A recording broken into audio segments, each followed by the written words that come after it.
After quitting my job, I finally bought the beach house I'd dreamed of for years. White walls. Wide windows. Ocean that never sleeps. A place to heal. To breathe. To rebuild myself. The first night was quiet. Waves crashing softly outside, a gentle wind brushing the balcony. Peace, at last. Then the call came. "We're moving in tomorrow," my mother said, voice casual. "Your dad even said the USA will be ready." I froze. Not because I was scared. Not because I didn't expect them. But because this house, this sanctuary, was mine. "If you don't like it," she added, "you can find somewhere else." Her words were sharp. Cutting. Dismissive. My hands shook slightly. But I smiled. Because I knew something they didn't. I had prepared. Not for anger. Not for chaos. For them. The surprise I had ready would teach patience. Boundaries. And respect. Tomorrow, they would arrive. And for the first time, I would watch without interference. I didn't panic. I didn't argue. I moved methodically. The house had been prepared long before their call. Every lock checked. Every security system activated. The guest room?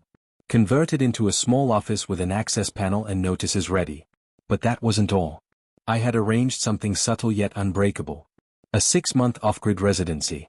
Non-refundable. Starting tomorrow morning. No phones. No visitors. Completely unreachable. If they were moving in, they would find a locked house. A digital notice on the main entry. And a polite legal warning regarding occupancy. I packed a small bag.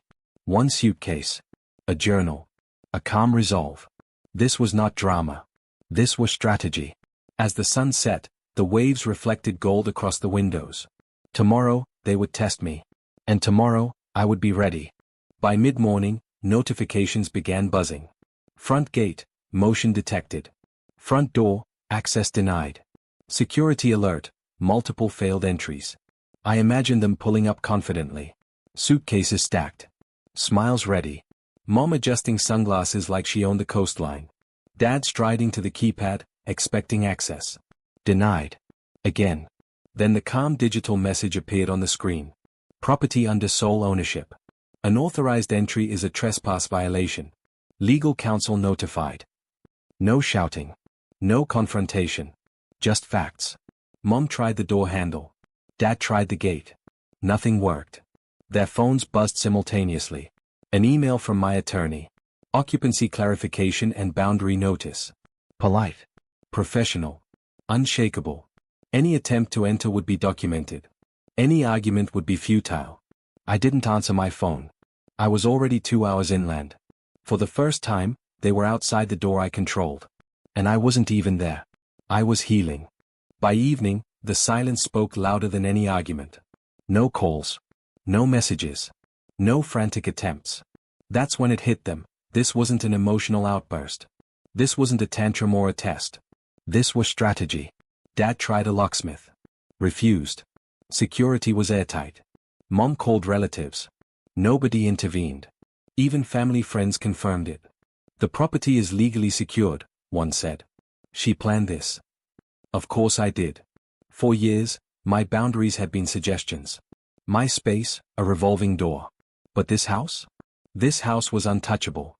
They realized too late that their assumptions, that persistence would force compliance, were wrong. I wasn't reacting. I was prepared. By nightfall, I was already settling into the meditation retreat. Ocean replaced by forest. Waves replaced by silence. They were left with frustration. I was left with peace. Some lessons don't need to be shouted. Some victories are quiet. And entitlement? It doesn't survive preparation. 3 days into silence, a courier arrived at the gate. Dad stood outside, jaw tight. Mom in the passenger seat, arms crossed. "We just want to talk," Dad said cautiously. I didn't take the envelope he held. "I'm in a residency," I said calmly. "No outside matters." Mom stepped out. "This is ridiculous. We're your parents. Families live together." "No," I said evenly. "Control is normal to you. Respect is not." Dad cleared his throat. "We sold the house. And assumed we could stay anyway," Mom added. "Assumption. Not love. Not consideration. Just expectation. You made a financial decision based on access to something that wasn't yours," I said softly. Mom's eyes flashed. You're really leaving us stranded? I met her gaze, calm. You told me if I didn't like it, I could find somewhere else. The words hung between us. Finally, they understood. I would not be negotiating. I would not be explaining. I would not be moved. I turned and walked back toward my silence, toward my healing. They could rage. They could argue. It wouldn't reach me, because this house was mine. And my peace was unbreakable. By the 6th day, they tried subtlety. A text from Mom, we just want to spend time together. It's only for a few days. Dad called once. We just want to see the house, to understand why you're so upset. I ignored both. Silence was my shield. They began to realize, guilt no longer worked. Anger no longer worked. Persistence no longer worked. Every attempt bounced off preparation, legality, and calm. Even their friends noticed. She planned this, one whispered. Yes, said another. She isn't emotional. She's strategic. And that was the hardest part for them. The version of me they thought they could manipulate. Gone. The one standing now. Unshakable. Unreachable. Undeterred. By nightfall, they stopped texting. They stopped calling. All they could do was wait. All they could do was acknowledge silently. Because I wasn't reacting. I was protected. I was free. And every ounce of entitlement they tried to wield had been neutralized. By the end of the week, the reality had fully set in. Dad no longer called. Mom no longer texted. Even relatives stopped suggesting compromises. Every attempt they had made to enter or influence the house was blocked. Every argument they had hoped would sway me, failed. The house, my sanctuary, was untouchable. I didn't gloat. I didn't taunt. I simply stayed calm. Went about my days. Walked along the beach. Watched the sunrise paint the waves gold. They had finally realized, this wasn't temporary. This wasn't a phase. Boundaries, when enforced wisely, become reality. Entitlement, when unchallenged, fades. And I was untouchable. For the first time, they saw clearly, the house was mine. The peace was mine. The control was mine.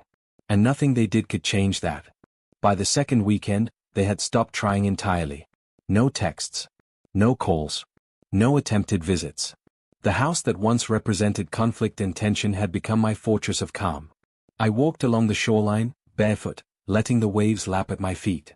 The wind whispered through the dunes. The ocean stretched endlessly, unbothered by the past. And neither was I. They had learned the truth quietly, painfully. Boundaries are not suggestions.